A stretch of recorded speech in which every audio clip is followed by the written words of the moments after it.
तो मूल अधिकारों से संबंधित बाकी आर्टिकल्स को हमने समझ लिया। अब हमें आर्टिकल 32 पढ़ना है और ये आर्टिकल 32 मूल अधिकारों से संबंधित आखिरी आर्टिकल है जिसे हमें पढ़ना है। क्योंकि देखिए हमने मूल अधिकारों में 12 से लेकर के 35 तक के आर्टिकल्स को देखा था कि भाग 3 के अंदर आर्टिकल 12 से लेकर के आर्टिकल 35 तक में मूल अधिकार यानी फंडामेंटल राइट्स का जिक्र किया गया है। लेकिन आर्टिकल 33, 34 और 35 से आपके एग्जाम में बहुत कम प्रश्न बनते हैं या प्रश्न लगभग नहीं के बराबर बनते हैं, तो उन्हें पढ़ने का कोई मतलब नहीं है। आर्टिकल 32 पढ़ लेते हैं और यहाँ से मूल अधिकारों वाला चैप्टर समाप्त हो जाएगा। तो देखिए आर्टिकल 32 में संवैधानिक उपचारों की बात की गई है, यानी इसमें संवैधानिक उपचारों का अधिकार दिया गया है। इसे डॉक्टर भीमराव अंबेडकर ने संविधान की आत्मा कहा था, क्योंकि ये सबसे ज्यादा जरूरी या सबसे ज्यादा महत्वपूर्ण जो अधिकार है वह है। क्योंकि अगर आपसे किसी भी फंडामेंटल राइट को या मूल अधिकार को छीना जाता है तो इस आर्टिकल के तहत आप सीधे सुप्रीम कोर्ट में जा सकते हैं। सुप्रीम कोर्ट आपके मूल अधिकारों को वापस करने के लिए या वापस आपको देने के लिए 5 तरह की रिट जारी करती है। तो ये 5 तरह की रिट आपको अच्छे तरीके से समझ लेनी है और याद कर लेनी है, यहाँ से बहुत सारे प्रश्न बनते हैं। पहली रिट सुप्रीम कोर्ट जो जारी करती है वह है बंदी प्रत्यक्षीकरण, दूसरी परमादेश, तीसरी प्रतिषेध, चौथी उत्प्रेषण और 5वीं अधिकार प्रेक्षा। अब देखिए कई बार ऑप्शन में आपको हिंदी दिया ही नहीं जाता है, आपको इंग्लिश वर्ड दे दिया जाता है, तो आपको इन सभी की इंग्लिश भी याद रखनी है। बंदी प्रत्यक्षीकरण को हैबियस कॉर्पस कहा जाता है, परमादेश को मैंडमस कहा जाता है, प्रतिषेध को प्रोहिबिशन, उत्प्रेषण को सर्टियररी और अधिकार प्रेक्षा को क्यू वारंटो कहा जाता है। तो इन सब की इंग्लिश भी आपको याद रखनी है।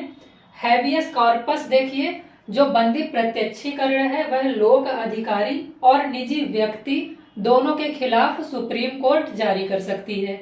इसमें क्या है कि अगर किसी व्यक्ति को बंदी बना करके किसी लोक अधिकारी ने रख लिया है या किसी निजी व्यक्ति ने रख लिया है तो सुप्रीम कोर्ट उससे कह सकता है कि उसे कोर्ट के समक्ष पेश करो, उसे कोर्ट के समक्ष उपस्थित करो। जब हमने निरोध देखा था आर्टिकल 22 के तहत, तब भी हमने समझा था कि लोक अधिकारी यानी जो पुलिस प्रशासन है वो किसी व्यक्ति को डिटेन करके 3 महीने तक के लिए रख सकता है। 3 महीने के बाद अगर उसे डिटेन करके रखा जाता है तो सुप्रीम कोर्ट उसके लिए रिट भी जारी कर सकती है कि उस व्यक्ति को सुप्रीम कोर्ट के सामने या कोर्ट के सामने पेश करो।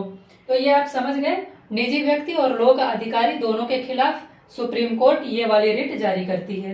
परमादेश सुप्रीम कोर्ट लोक अधिकारी के खिलाफ जारी करती है और परमादेश का अर्थ होता है हम आदेश देते हैं। तो यहाँ पर आप ये भी याद रख लीजिएगा कि परमादेश का अर्थ होता है हम, यानी सुप्रीम कोर्ट आदेश देती है कि लोक अधिकारी अपने कर्तव्यों का निर्वहन सही तरीके से करे। जब लोक अधिकारी अपने कर्तव्यों का निर्वहन सही तरीके से नहीं करता है तो सुप्रीम कोर्ट रिट जारी करती है, जिसे परमादेश या मैंडमस कहा जाता है। इसमें कहा जाता है कि लोक अधिकारी अपने कर्तव्य का निर्वहन सही तरीके से करे। जैसे मान लीजिए सूचना का अधिकार एक्ट जो है आरटीआई 2005 एक्ट जो है उसके तहत आपको सूचना प्राप्त करने का अधिकार है। लेकिन मान लीजिए सूचना अधिकारी से आपने कोई सूचना मांगी लेकिन उसने सूचना सही समय के अंदर या सही तरीके से आपको प्रदान नहीं की, तो फिर उस सूचना अधिकारी के खिलाफ सुप्रीम कोर्ट परमादेश रिट जारी करेगी, क्योंकि आपके सूचना के अधिकार का हनन किया गया है, आपके सूचना के अधिकार को आपसे छीना गया है। तो परमादेश समझ गए। प्रतिषेध यानी प्रोहिबिशन में जो उच्च अदालतें होती हैं जैसे सर्वोच्च न्यायालय या उच्च न्यायालय यानी सुप्रीम कोर्ट या हाई कोर्ट निचली अदालतों के लिए ये रिट जारी करती है, जिसे प्रतिषेध कहा जाता है। तो ये न्यायालय के लिए ही जारी की जाने वाली रिट है। अगर आपसे प्रश्न पूछा जाए कि न्यायालयों के लिए कौन सी रिट जारी की जाती है, तो उत्प्रेषण और प्रतिषेध दोनों न्यायालय के खिलाफ ही जारी करते हैं। तो प्रतिषेध में या प्रोहिबिशन में जब निचली अदालतें अपने अधिकार क्षेत्र से बाहर जाकर काम करने वाली होती हैं तो उन्हें उच्च अदालतों के द्वारा रोक दिया जाता है, ये कहकर कि आप इस कार्य को ना करें क्योंकि यह आपके अधिकार क्षेत्र से बाहर है। इसे कहा जाता है प्रतिषेध। प्रतिषेध और उत्प्रेषण दोनों एक जैसी ही अवधारणाएं हैं। उत्प्रेषण में निचली अदालतों के खिलाफ ही उच्च अदालतें रिट जारी करती हैं, लेकिन ये रिट जारी की जाती है लंबित मामलों में, जिसमें निचली अदालतों में कोई केस चल रहा होता है या किसी केस पर निर्णय निचली अदालत दे चुकी होती है। उसके लिए उत्प्रेषण रिट को जारी करती है सुप्रीम कोर्ट और उससे कहती है कि निचली अदालत जो निर्णय दे चुकी है उसे उच्च अदालतों के पास यानी सुप्रीम कोर्ट के पास या हाई कोर्ट के पास भेज दे।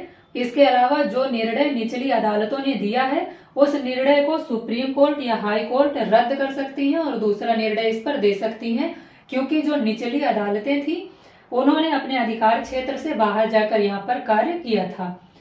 अधिकार प्रेक्षा रिट जारी की जाती है किसी व्यक्ति के खिलाफ जिसने अवैध रूप से यानी इलीगली कोई सार्वजनिक पद धारण कर लिया है। तो अधिकार प्रेक्षा में सुप्रीम कोर्ट किसी व्यक्ति से ये पूछती है कि आपने किस अधिकार से इस पद को ग्रहण किया है। तो अधिकार प्रेक्षा का मतलब आप समझ गए होंगे। इसमें सुप्रीम कोर्ट किसी व्यक्ति से ये प्रश्न पूछती है कि आपने किस अधिकार से किसी सार्वजनिक पद को ग्रहण किया है, जब कोई व्यक्ति इलीगली या अवैध तौर पर किसी सार्वजनिक पद को ग्रहण कर लेता है। तो ये 5 रिट सुप्रीम कोर्ट संवैधानिक उपचारों के लिए जारी करती है। तो ये 5 रिट आप समझ गए होंगे, जो किसी व्यक्ति के मूल अधिकारों को सुरक्षित रखने के लिए, उनको बचाए रखने के लिए सुप्रीम कोर्ट के द्वारा जारी की जाती हैं। और इस तरह हमने पूरा फंडामेंटल राइट यानी पूरा मूल अधिकार टॉपिक को कंप्लीट कर लिया है। इसके पहले भी 2 वीडियोज में हमने मूल अधिकारों को कवर किया है। अगर आपने उन्हें नहीं देखा है तो प्ले लिस्ट में वो वीडियोज भी आपको मिल जाएंगी, वहां से जाकर के आप देख सकते हैं। तो आपको वीडियो पसंद आई हो तो वीडियो को लाइक कर दीजिएगा, चैनल पर नए आए हैं तो चैनल को सब्सक्राइब कर लीजिएगा और कमेंट करके हमें जरूर बताइएगा कि आपको क्लास कैसी लगी।